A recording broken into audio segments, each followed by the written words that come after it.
el honor de estar acompañada del doctor Boninsky, juez federal de la Cámara de Casación Penal.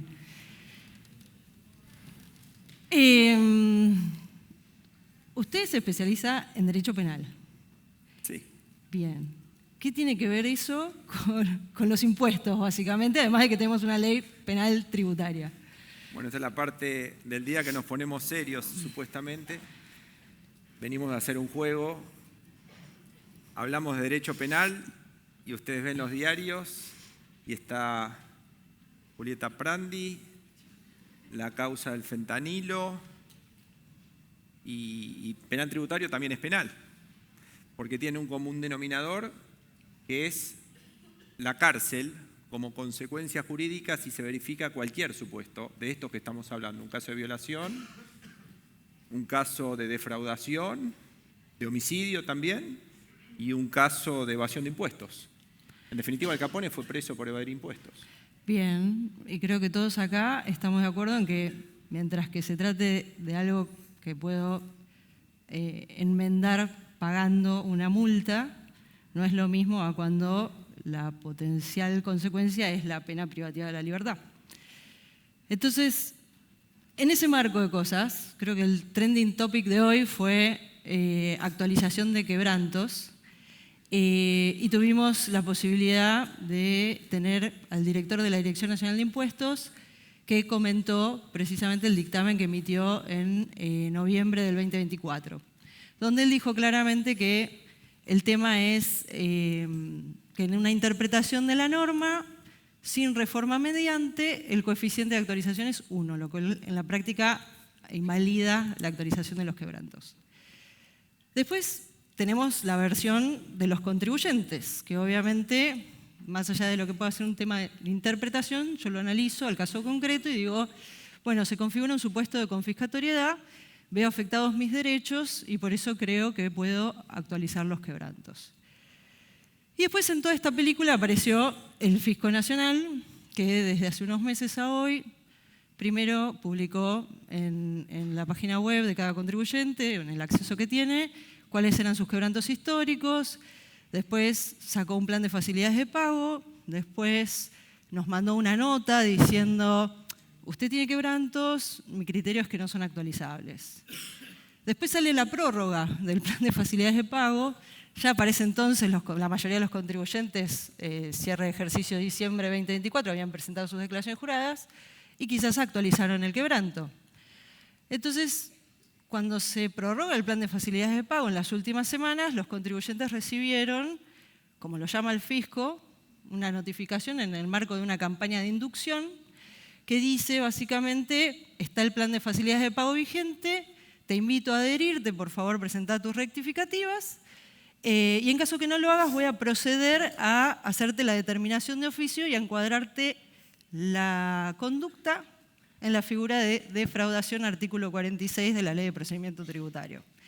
Y ahí viene el susto de los contribuyentes. Todos creemos que que estamos actuando conforme a derecho, ¿sí? y que estoy justificado en eso, y de repente tengo al fisco diciendo, no, te voy a considerar que la conducta es defraudatoria, y ahí aparece el miedo a la pena privativa de la libertad de los directores que tomaron la decisión de actualizar los quebrantos. Tenemos un camino recorrido acá, porque en algún momento la Procuración del Tesoro tuvo oportunidad de expedirse, cuando estábamos con el tema del ajuste integral, y terminó diciendo, bueno, si el contribuyente actúa, ¿sí? El dictamen 207 del 2007, si el contribuyente actúa convencido, ¿sí? de que está actuando conforme a derecho, entonces el fisco no debe formular la denuncia penal. Ahí viene el artículo 19 de la Ley Penal Tributaria, que dice, el fisco no formulará denuncia si se trata de un tema interpretativo, si del comportamiento del contribuyente se desprende que su accionar responde a un tema de diferencia de interpretación. Viene entonces el proyecto de reforma y agrega un supuesto, ese artículo 19, que dice, bueno, si el contribuyente me justifica en una presentación formal el motivo de su interpretación, digamos simplificadamente, el organismo fiscal no formulará denuncia penal. No dice el organismo fiscal podrá no formular denuncia fiscal. Dice no formulará. Eso es una diferencia brutal. Y entonces ahí, ¿cómo hacemos? Porque ¿Y ahora quién podrá salvarme? Más o menos. Diría el Chaplin. Entonces que no cunda el pánico, tenemos que decir. Así como el derecho penal tiene las consecuencias más graves, o la consecuencia más grave, que es la pena privativa de la libertad, también tenemos que dejar a salvo que el derecho penal es última instancia. Y cuando digo última instancia, lo que busca el artículo 19 es apuntar a conductas ardidosas, dolosas, no una opinión divergente contable, como este caso, o que estamos hablando de los quebrantos no actualizables. En definitiva, hay que demostrar que se trata de una conducta ardidosa, dolosa, y otro dato más, que es que, a diferencia de como muchas veces sucede en el ámbito tributario, el dolo no puede presumirse. Lo que dice la norma es que el fisco no formulará denuncia penal, pero el dolo debe estar probado. Y cuando decimos el dolo en materia penal, estamos hablando de una conducta que el autor del hecho tiene conocimiento y voluntad de lo que está haciendo. Insisto, una divergencia de opinión contable, de liquidación o de cuestión que sea opinable, ya queda automáticamente afuera del ámbito del derecho penal. Por eso me parece que este aspecto, siempre estamos hablando en tren de opinar. Acá no estoy siendo juez, estoy siendo opinólogo en base a experiencia de casos con características similares en el ámbito de la justicia penal. Entiendo que no impacta o no modifica el alcance de ese artículo 19. Ok. ¿Cambia tu opinión el hecho de que ese agregado al artículo 19 agrega en su última parte, in fine, como decimos los abogados, dice que el criterio expuesto no debe resultar en un medio orientado a tergiversar la base imponible? Conociendo al fisco, seguro mi interpretación a su entender configuraría un medio para tergiversar la base imponible, porque me alejo de la letra dura de la ley. Sí. E incluso cuando hablamos de tergiversar, lo que describe siempre la ley es el aspecto objetivo y la particularidad de la conducta dolosa, que es la que eventualmente determina una subsunción legal, es que el autor, además de darse esa tergiversación, debe tener conocimiento de que existe algo más que una tergiversación, sino un ardid, un engaño, un fraude, algo deliberado, pergeniado para engañar al fisco y que además tuvo esa voluntad. No solamente el aspecto objetivo, sino también el aspecto subjetivo, que es lo que caracteriza la conducta dolosa, que es lo que el legislador quiso con el 19 histórico, que fue sufriendo modificaciones. Primero fue podrá no formular, como bien destacaste en la pregunta. Después directamente fue no formulará, porque también había que tirarle un centro al funcionario público, porque se veía obligado con la espada de Damocles de tener que tener él la decisión, y acá es como que de alguna forma le dice, mire, si se da todas estas condiciones, usted no formulará la denuncia penal. Bien, el legislador termina empoderándolo para que no lo haga. Sí, lo empodera, pero le pone una serie de exigencias que marca cuál es el pulso de lo que implica estar adentro del derecho penal. Bien. Segunda pregunta, tema de la prescripción. Todos sabemos que hay un distinto plazo de prescripción en materia de delitos tributarios que de las potestades del fisco para determinar y sancionar. Se agrega en el proyecto de reforma de ley un artículo que dice que no proseguirán las acciones penales en la medida que se encuentren prescriptas las acciones del fisco para determinar el tributo y aplicar sanciones. Hubo casos en el pasado, me acuerdo con los temas de pretensos ajustes con motivo de abuso de tratado o convenio con España, hubo casos de blanqueos y moratorias caídos donde en definitiva las acciones del fisco estaban prescriptas, pero no estaba prescripta la acción penal. Con lo cual, cuando el fisco no me podía perseguir para cobrarme el tributo y aplicarme una sanción administrativa, igualmente hacía la denuncia penal y se me iniciaba quizás una causa penal. Este artículo que se incorpora en el proyecto de reforma pareciera, generar una especie de match entre la política tributaria y la política penal. ¿Cómo lo ves vos en seguridad jurídica, diríamos? Bueno, justo estaba mencionando a Damocles y a sus espadas, y el Estado tiene dos espadas, o dos armas. Podemos decir que ahí el contribuyente es víctima. Vamos a ponernos del lado de los contribuyentes. Lo dejo a tu criterio. Y bueno, hay que ser políticamente adecuado. Estoy sentado acá. Y en esas dos espadas, una es la del derecho penal y otra es la del derecho tributario. Y pareciera como que el Estado compite con ventaja, va con caballo de comisario, porque si no le funciona a una, tiene la otra. Esta norma que estamos analizando, me parece que es un buen punto de equilibrio. ¿Por qué? Porque genera coherencia. Mire, usted tiene 3 años para la verificación administrativa. Sabemos que los procesos administrativos muchas veces exceden ese plazo. Mire, si en esos 3 años, usted no tuvo el tiempo suficiente para poder generar los efectos administrativos, tampoco los va a tener en sede penal. Entonces, es coherencia por parte del Estado que, si bien las dos espadas son distintas porque tienen distintas finalidades, el plazo va a ser único y eso puede generar un incentivo al cumplimiento tributario, porque si dentro de ese plazo no se cumple, tampoco no va a poder existir una persecución penal. Bien. Pasamos entonces, tercera pregunta. Posibilidad de reparación del daño versus pena privativa de la libertad, que sería prisión, o multas, o inhabilitación, o cualquiera de las otras sanciones previstas en la ley penal tributaria.